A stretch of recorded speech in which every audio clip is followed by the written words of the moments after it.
Senadores opositores y disidentes piden o esperan que el presidente de la Cámara de Diputados devuelva directamente este proyecto de enmienda a senadores porque lo consideran nulo.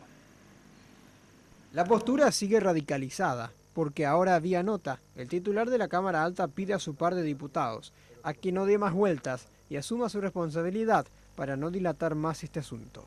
No tiene la firma del presidente, la firma de los secretarios parlamentarios, pues entendemos que ese proyecto lleva la firma del senador Juan Darío Monjes. Él no fue electo como secretario parlamentario. ¿Cuál es la forma para que esta nota definitivamente desaparezca, digamos, en la Cámara de Diputados, se archive? ¿Cuál es la forma para que, digamos, se extinga este documento? Porque ¿usted quiere que se retenga por lo menos? No, que no se dé entrada, es lo que solicitamos. Ante el argumento del diputado Velázquez de que se deben esperar 22 días para que la Cámara Baja tome decisiones, el senador Eduardo Peta refirió que la acción en la Corte no tiene nada que ver con el tratamiento del proyecto.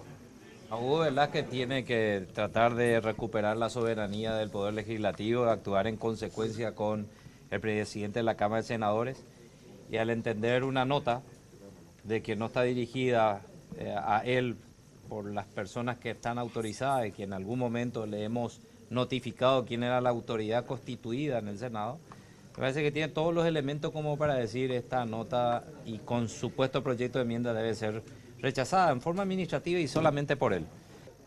El senador colorado Juan Carlos Galaverna destacó este paso del presidente Cartes y criticó a sus correligionarios Juan Darío Monjes y Lilian Samaniego, quienes ayer tuvieron que resignarse.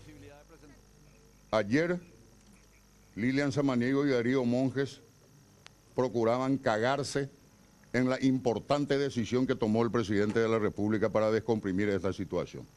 Por lo que me cuentan de Velázquez, se une al dúo de ayer y ahora hay un trío.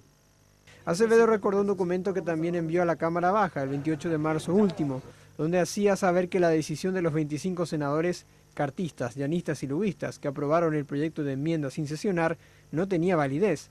Sostuvo que teniendo en cuenta tal nota, Velázquez hace rato ya debía dejar el tema de la enmienda sin legalidad.